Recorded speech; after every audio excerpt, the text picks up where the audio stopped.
Hello everyone, we are from Cryptonite Group and I am Safiah in Shubir Ulwi, metric number 17164042. So our group assignment title is Cross-Site Scripting XSS. So what is cross-site scripting XSS? Cross-site scripting XSS.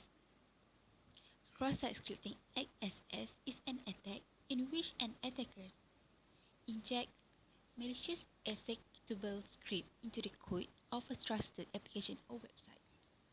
Attackers often initiate an XSS attack by sending a malicious link to a user and entice the user to click it. If the application or website lack proper data sanitation, the malicious link executes the attacker's chosen code on the user system. As a result, the attacker can steal the user active season cookie. So, to carry out cross-site scripting attack, an attacker injects malicious script into user-provided input, and attackers can also carry out an attack by modifying a request. If the web app is vulnerable to XSS attacks, the user supply into execute as code. So, for this um, assignment, the list of software or tools our group will use is then vulnerable web application, DVWA, MySQL, and the software used for the attack are Kali Linux.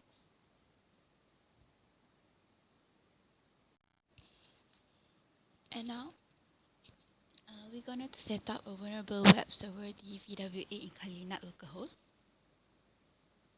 Okay.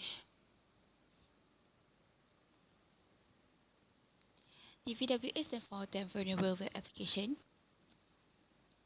In this web application, security research, penetration tester or attacker hacker test their skill and run tools in a legal environment.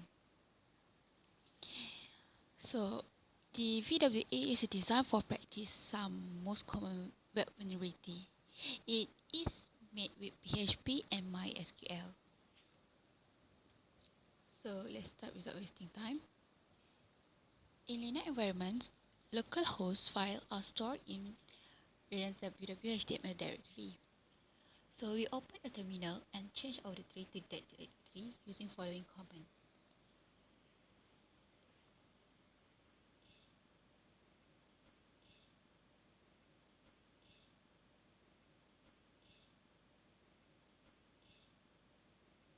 Here, we clone DVWA from its GitHub repository. To clone it, we run following command.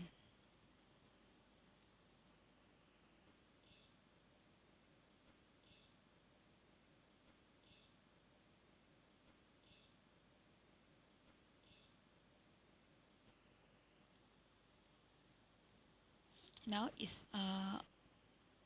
going to cloning the DVWA from the GitHub. After the cloning complete, we rename the DVWA to the DVWA in this small capital letter. Actually, this is not necessary, but if we save our effort,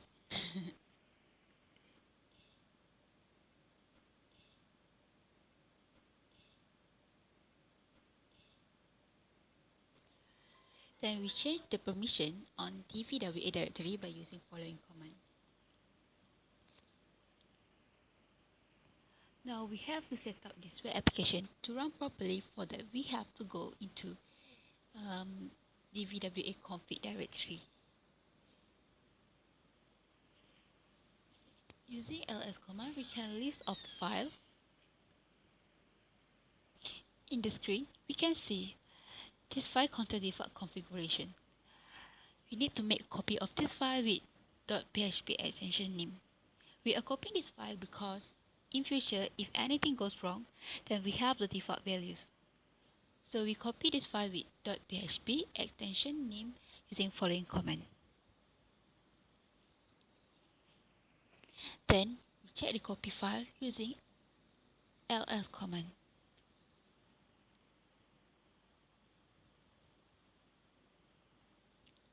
Next, we use Nano Editor to make change on our newly created PHP file. We will make change in this part, the password to pass and the user from the root. Watch the following. Then we save it using Ctrl X and press Y to save change and enter button to save and exit. The next is configuring the database. Here we have opened a new terminal window closing the previous one. We start the MySQL app first using following command. Service MySQL start. If there are no errors, that means the service is started. Now let's log in to MySQL using following command.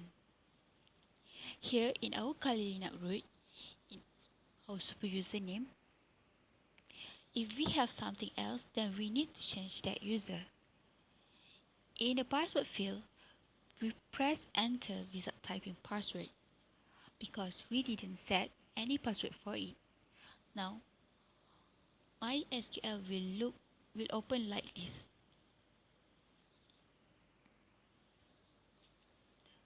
Now to set up a database, we start with creating a new user by applying following command.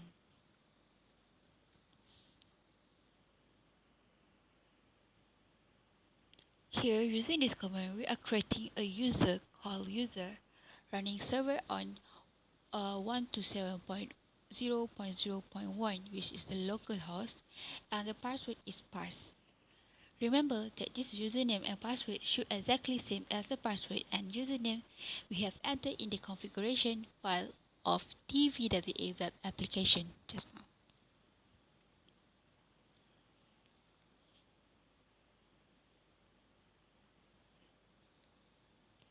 So in the screen we can see the query is okay, that means the user is created. Then we grant this user all the privilege over the database. For that we type following command.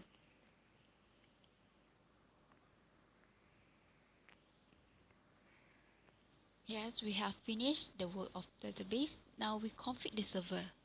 For this, we need to configure our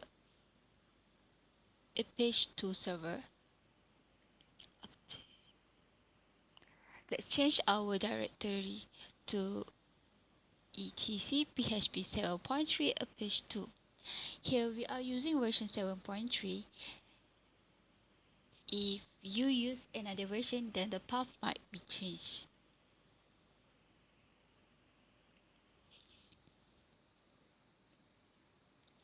Here we configure the php.ini file using left pad of any good text editor. We need to change the allow URL open and allow URL include values. We set both of them on. In some cases, when we are first time configuring it, we might find that one of these both of this configuration is set to off.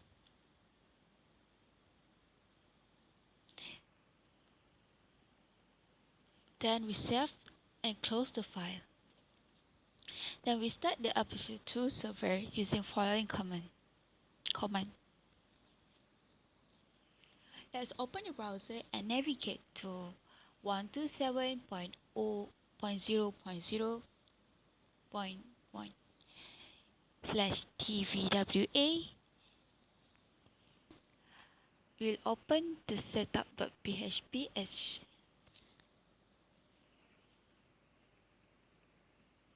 here we scroll down and click on create or reset database. Then it will create and configure the database and we will redirect it to TVWA login page. So for the login, their default login, which is the username is admin and password is password. After login, we are in a damn vulnerable web application main page. Here is some general information and warning. On the left side, we can see a lot of vulnerable pages are available. We can practice here. DVWA have different security level. To change those, we navigate to DVWA security. There are some security level: low, medium, high, and impossible. We can choose difficulty as we need. Now we can run penetration testing tools and technique in our local host. This is how we can set up DVWA in our Kali Linux system. This is very helpful for beginner to advanced user because of its multi-layer security level. Next, my partner will demonstrate us how to cross-site XSS using this DVWA. Thank you.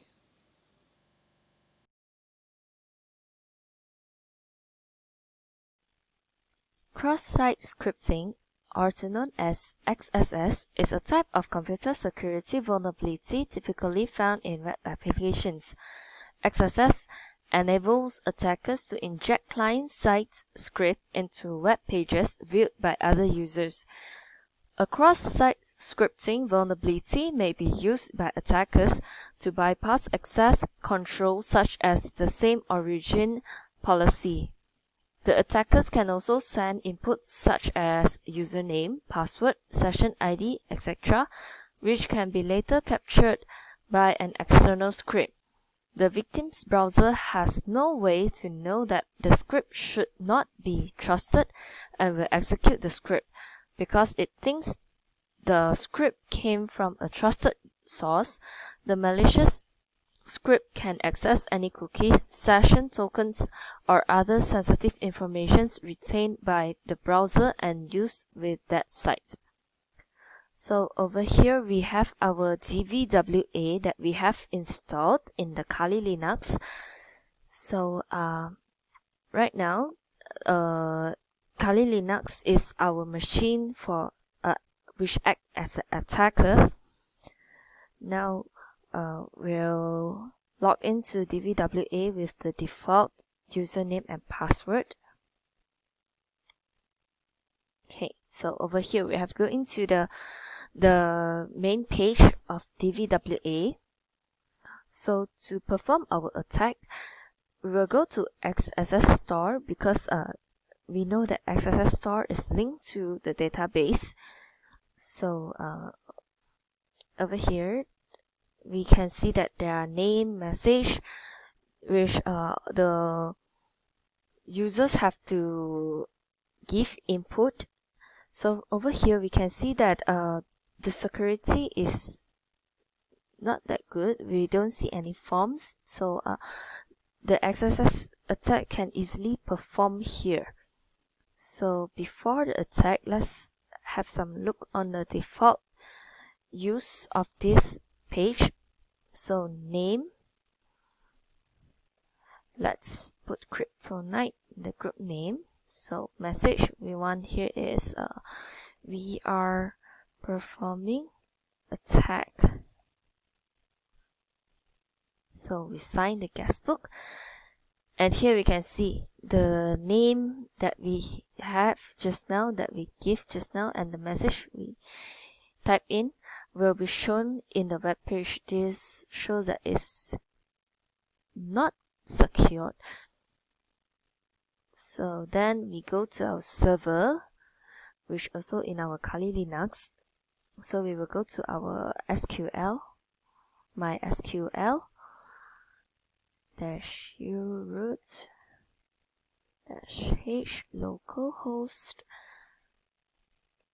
-p. So the password. So over here we will first show our databases, and over here we have all the databases. So what we want is DVWA, so we will type in the command use DVWA. So then it will change the database into DVWA, and then let's show the tables that we have in DVWA.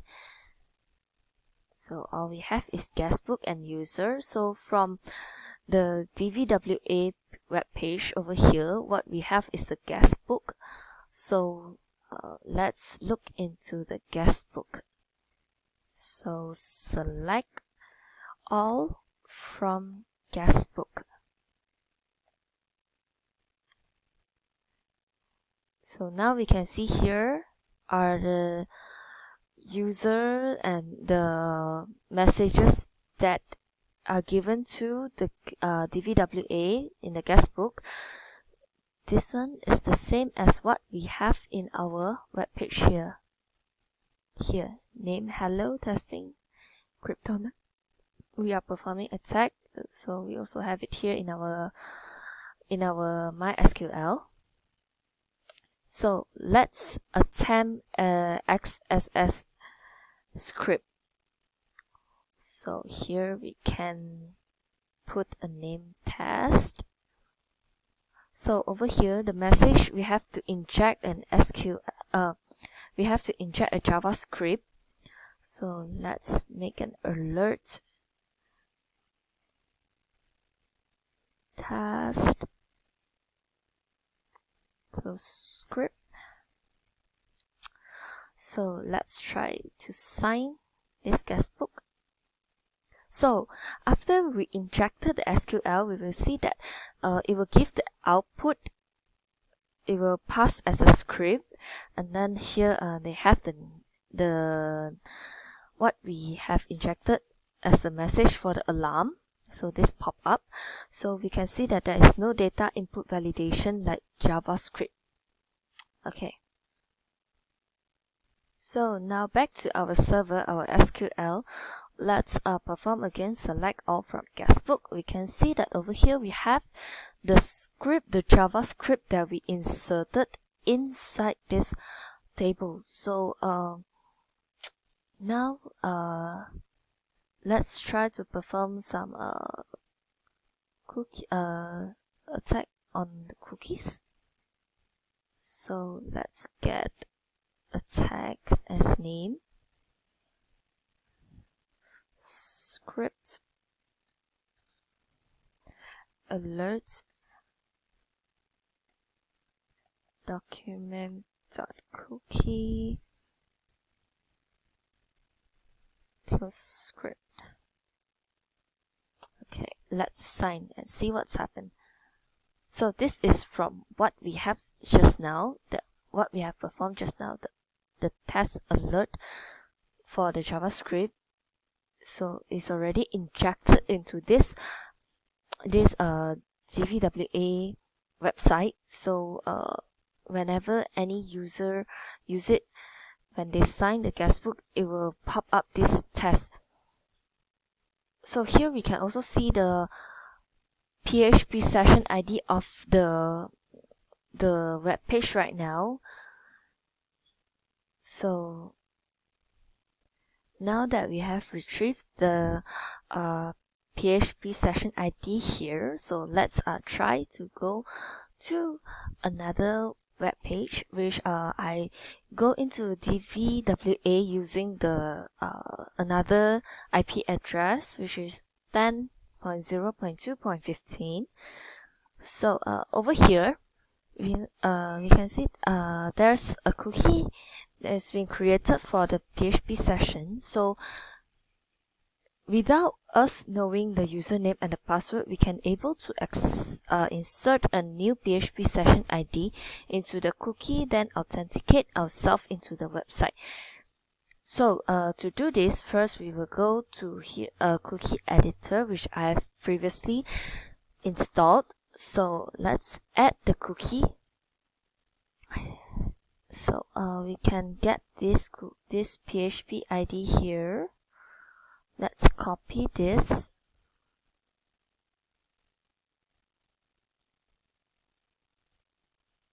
So back here into our another DVWA, which the server that we use is 10.0.2.15 here in the cookie editor. So we see here this is the value of this particular PHP session ID. So now let's change to the one that we have just now.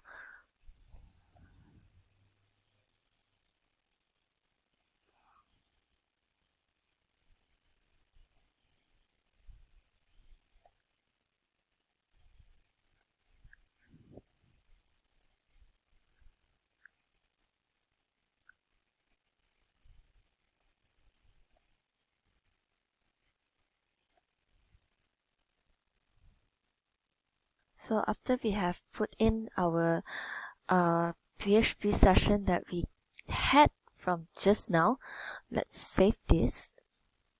So now this is a safe one.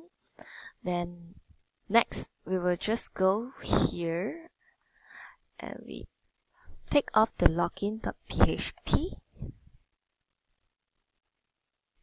So now with the cookie that we have inserted here in the PHP session that we have hijacked from the previous session, previous one, here we have inserted. So now when we go to the main page, it will automatically log in.